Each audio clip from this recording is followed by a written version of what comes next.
Thank you, Dean Desker, for that gracious introduction, and it is good to be here in Singapore. This is my first visit to Singapore, but I hope it is not my last. It is an odd time to be visiting Singapore as a specialist in American foreign policy while I'm reading on the internet how the U.S. government is falling apart into chaos, and it could be that everything I tell you today about American grand strategy will be rendered moot by inaction in the next day or two. Perhaps you'll invite me back to allow myself to rebut myself in a few days' time.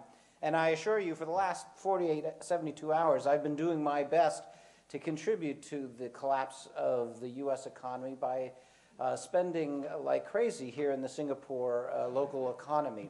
And if you have any questions about the Singapore Flyer or Marina Sands or the night safari, for that matter, I've witnessed them all, and I've enjoyed them all, and I've enjoyed, of course, the good hospitality of RSIS. It's great to be speaking to you all, and I confess this is a very distinguished audience. It's not the most difficult audience I've ever had to speak to. I think the most difficult audience I ever spoke to was when my children's school asked me to be the speaker at an assembly. And this is a school that runs from kindergarten through high school.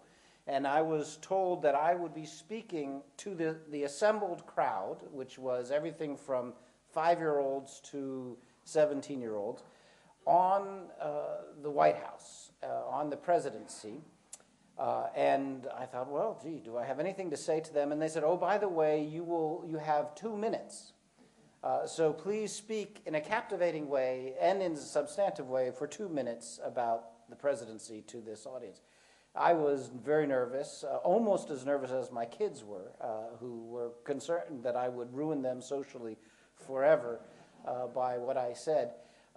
But I thought I could pull it off until literally right before I went on, the headmaster said, oh, before you go, I want you to know that the 4th graders will be reciting the I Have a Dream speech by Martin Luther King, perhaps the greatest speech in American oratory. And so they recited it, I was crying, everyone was crying, and I was a disaster because I couldn't follow that. So I figure after that I can face any audience, including one as distinguished as this. I don't know if I'll persuade you, but I'm going to try to persuade you that there's been more continuity than change in American foreign policy, and that Obama fits pretty neatly in the stream of